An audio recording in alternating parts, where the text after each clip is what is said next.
Can eating more animal protein protect you from heart disease or death? A new study suggests maybe, but we need to be cautious about it. But nonetheless, it brings up some interesting points about the purported harm to animal protein, which certainly doesn't seem to be present in this study. I'm Dr. Bret Scher, the medical director at dietdoctor.com, and I want to review this study published in the Journal of Gerontology titled Animal Protein Intake is Inversely Associated with Mortality in Older Adults, the In-Chianti Study. And the title sort of says it all. In the study, eating more animal protein was inversely associated with mortality, which means the group that ate the most animal protein had the lowest risk of death in this study and the lowest risk of heart disease death. And the same was true for total protein intake. Now, let's talk about the study. It was an observational study using food frequency questionnaires, nutritional epidemiology, very low quality data. So that's the first caveat. So why do I even cover it? Well, because there are so many nutritional epidemiology studies that reportedly show the opposite, that eating more animal protein is associated with a higher risk of death. So it's important to show nutritional epidemiology studies that show the opposite, because when you have a study like this showing the opposite, the question is, how big of a risk can it really be, even given the low quality data? If it showed a benefit, it doesn't prove it's beneficial, but really makes you question how dangerous it has to be. So some of the caveats: the average age of this population was 75 years old. They were in two communities in Italy, so Mediterranean population. There were 1,100 individuals followed for over 20 years. Their average protein consumption was 74 grams per day, which is 1.1 grams per kilogram. I assume that's per kilogram of total body weight, because they don't specify, which would mean a little bit higher for ideal body weight, most likely. Now, the other interesting thing is when you look at the baseline characteristics. In a number, or pretty much all, I would say, of the observational studies that show a association with harm from eating more meat, they tend to be higher percentage of men, maybe older, smoke more, or less physically active, less healthy at baseline.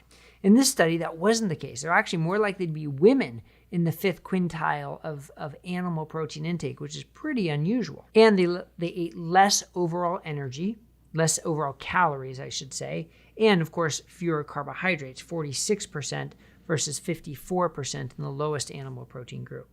And that's important because, not all protein is the same, right? Animal protein is a much more efficient source of protein. Our bodies absorb it better. We get the full complement of amino acids, and we get those amino acids and that amount of protein with fewer total calories and fewer carbohydrates.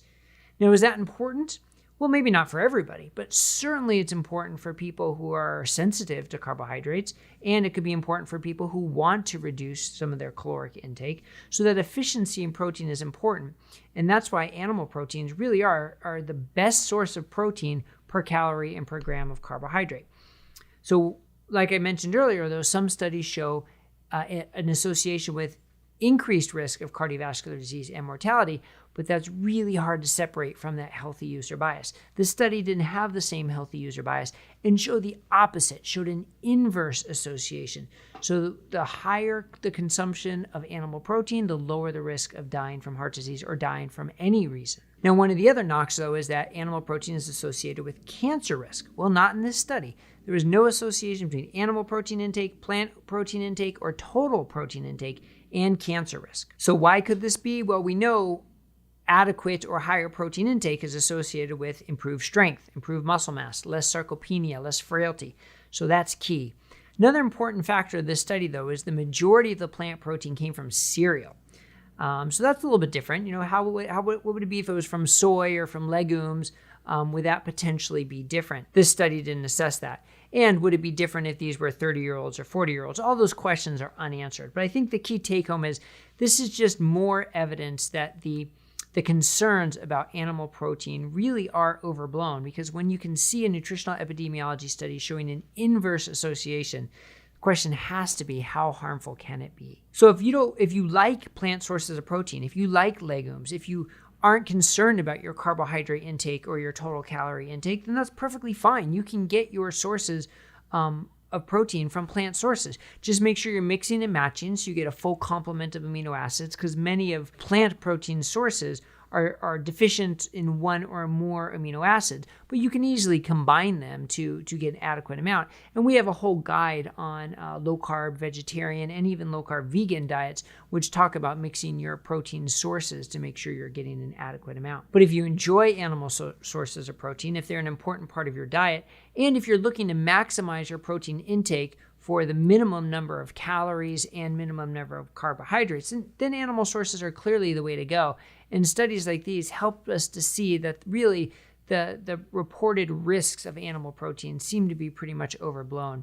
And if it's part of your overall healthy diet, that's the most important concept. And I really think that's where the attention needs to be. Not just what does this isolated group do or this isolated food do, but what does the overall dietary context do? So if eating animal protein helps you feel full, helps you enjoy your meals, helps you create a negative calorie balance that improves your metabolic health and helps you maintain your muscle mass and your resting metabolic rate, and helps you with healthy weight loss or healthy weight maintenance, then that's a victory.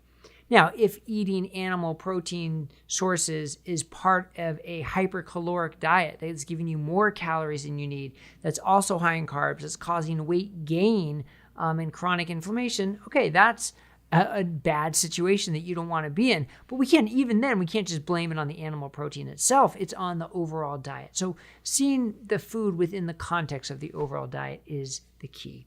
And again, we have a whole guide on red meat as well to walk you through the science on that so you can better understand the risks, where the data for the risks come from, and why there are so many holes in that data, and why the risk is likely negligible for each individual. All right, if this was helpful, please click the thumbs up and subscribe button, and we'll see you next time here on Diet Doctor News on YouTube. Thanks a lot, everybody.